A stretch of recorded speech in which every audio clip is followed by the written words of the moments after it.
The topic that we'll cover today is the future outlook. Is the dry bulk shipping market recovery possible and sustainable?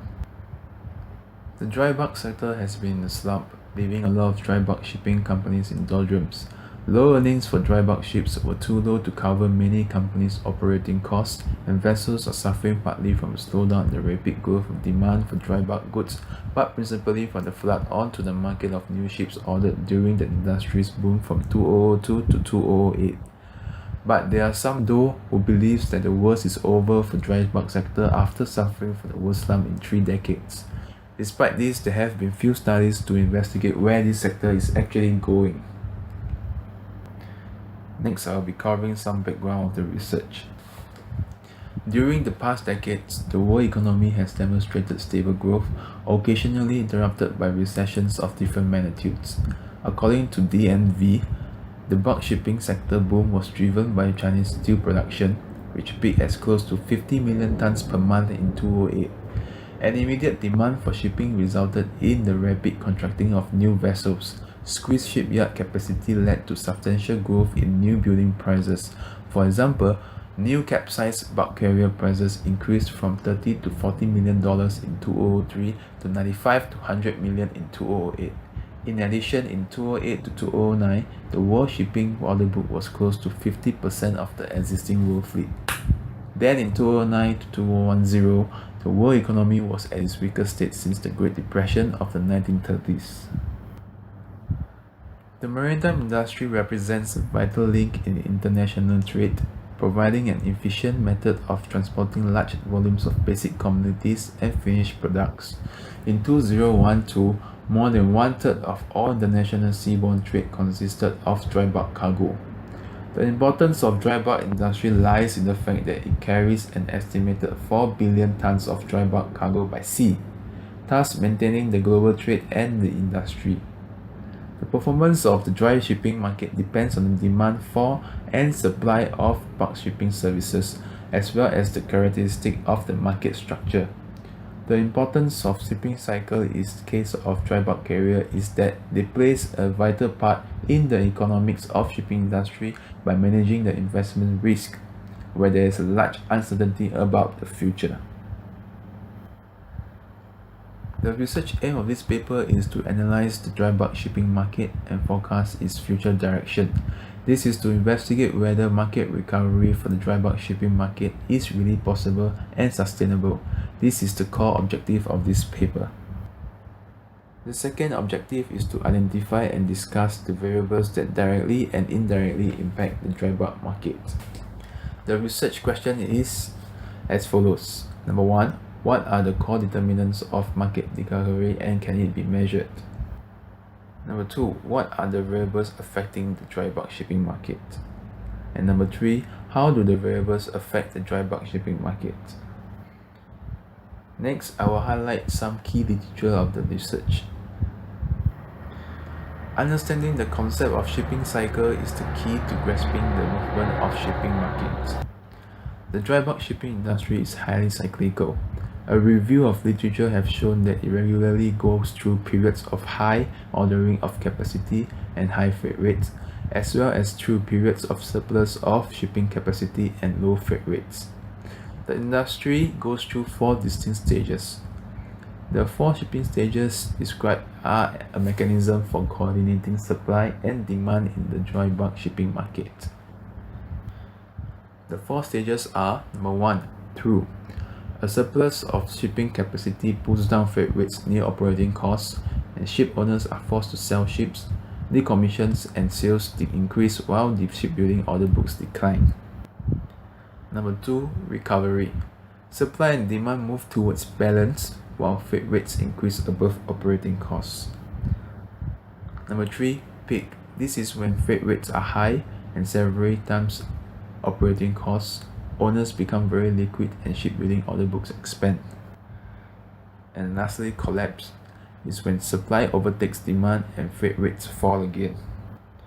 The maritime cycle can be defined as a certain temporal sequence of balances and imbalances in supply and demand for the services of the maritime market, which is assimilated in economic theory to a spider's web in which prices and products behave cyclically. During a certain period, the price is above the balance level, causing the level of supply during the next period to be above the balance level. Next, when the latter occurs, it will cause the price to fall below the balance level. Supply and demand. Shipping rates are largely driven by supply and demand of vessels. Tighter supply, whether driven by higher demand or lower supply, will result in higher rates. Conversely, a looser supply and demand balance will lead to lower rates. Ship orders and scrapping activities are the two most influential activities that will affect supply. The second-hand ship market also plays a small but significant part in the supply. Prices of second-hand ships started to rise in 2012 on expectations of a recovery. Though experts warn some shippers will only break even this year, and even recovery may fade after 2016 when overcapacity could again dampen freight rates. Indices on dry bulk market. The academic literature provides various research papers on the dry bulk market and its representative indices.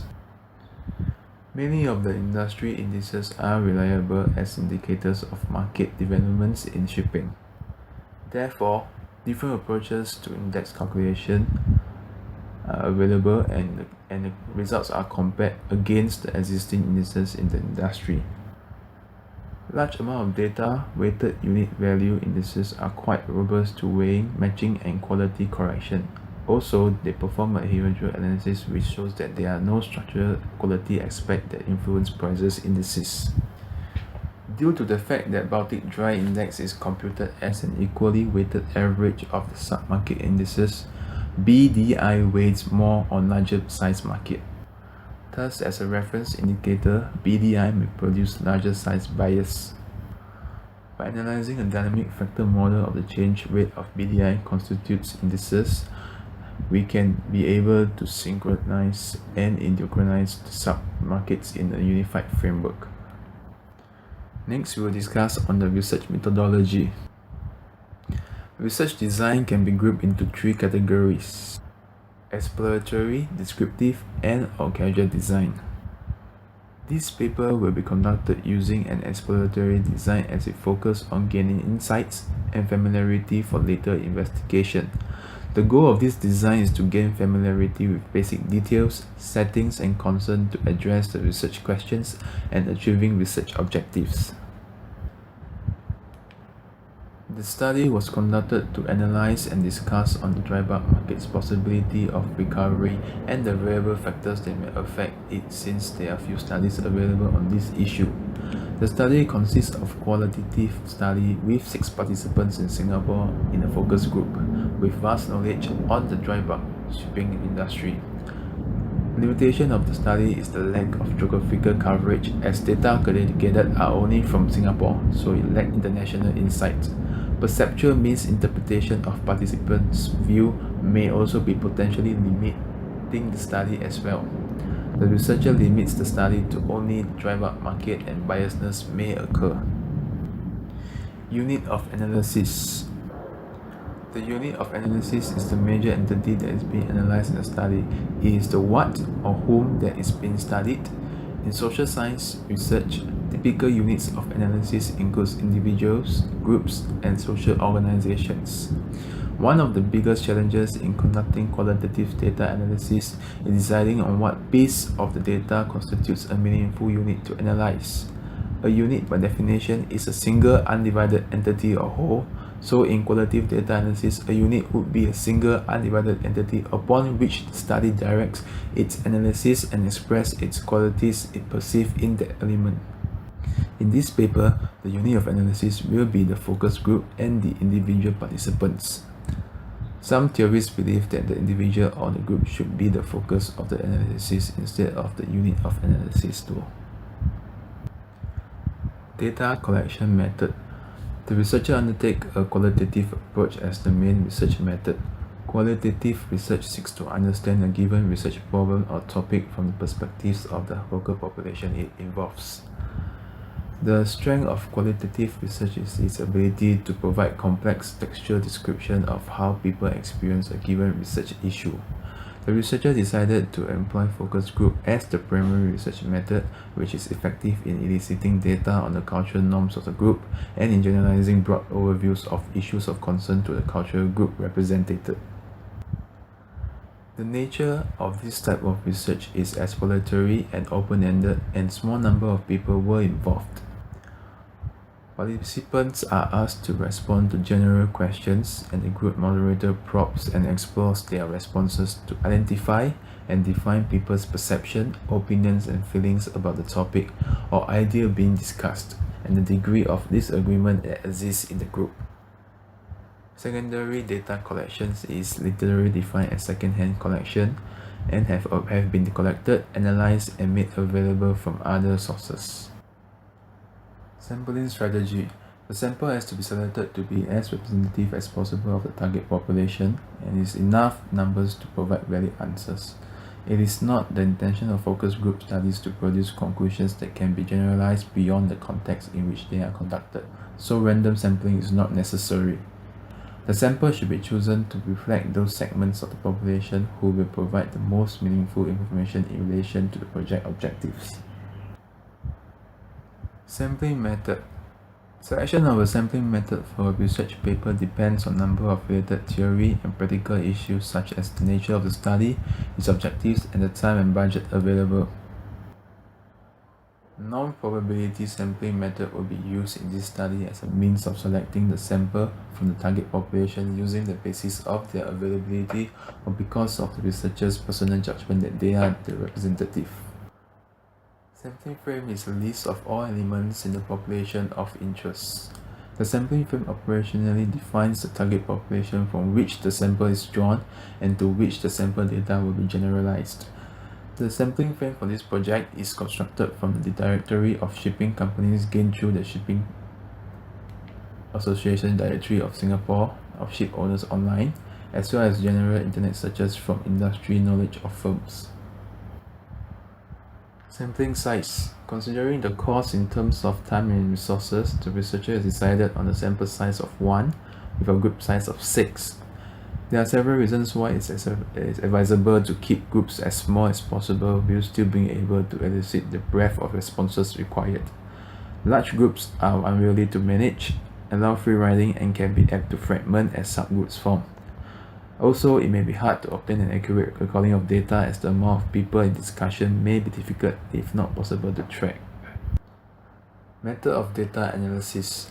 There are few qualitative data analysis techniques that are best suited for analyzing focus group data, and the researcher has chosen the classical content analysis method.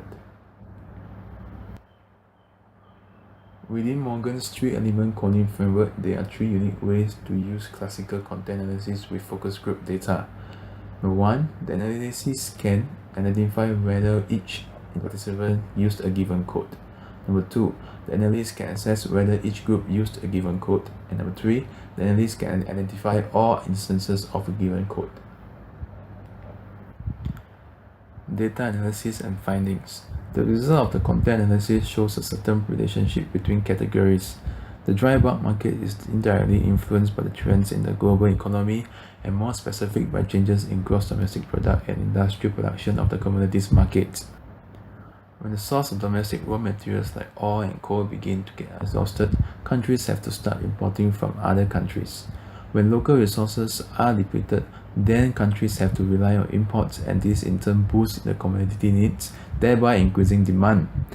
As economies become very developed, countries begin to import less of raw materials as their activity tends to become less resource intensive and more service oriented, therefore reducing demand. The balance between the supply of ships and demand for commodities is the key to the performance of the dry bulk market. Technology development can result in ships having bigger in size, greater efficiency at ports, and more efficient organization of shipping operations, and will contribute to the lowering of transport costs on account of the economies of scale and better and higher quality of service, thereby increasing demand for sea transport. Political events such as wars, revolutions, coups, hostilities, political rationalization of foreign assets, and strikes can all have an indirect effect on the demand for shipping. And lastly, new legislation like economic sanctions also greatly discourage the demand for shipping by restricting trade. The next three secondary data shown further supports the primary findings that we have shown above. The global iron ore trade is subjected to seaborne supply and demand. The recent strength seen in Australia and Brazil's iron ore exports was largely driven by new production after years of development following sharp rises in iron ore prices. A large number of projects are finally coming online. Due to lower cost of production, these new supplies are expected to displace the high-cost producers in China and are running out of economical and quality ore.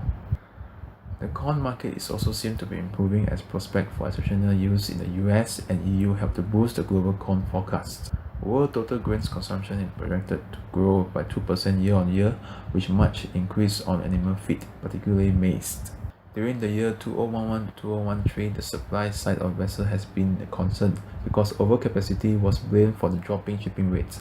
However, the order book has gradually been reduced by the end of 2013 due to declining demand, and the total annual growth rate of tonnage will be reduced over the next 4 years. The conclusion of our findings and analysis.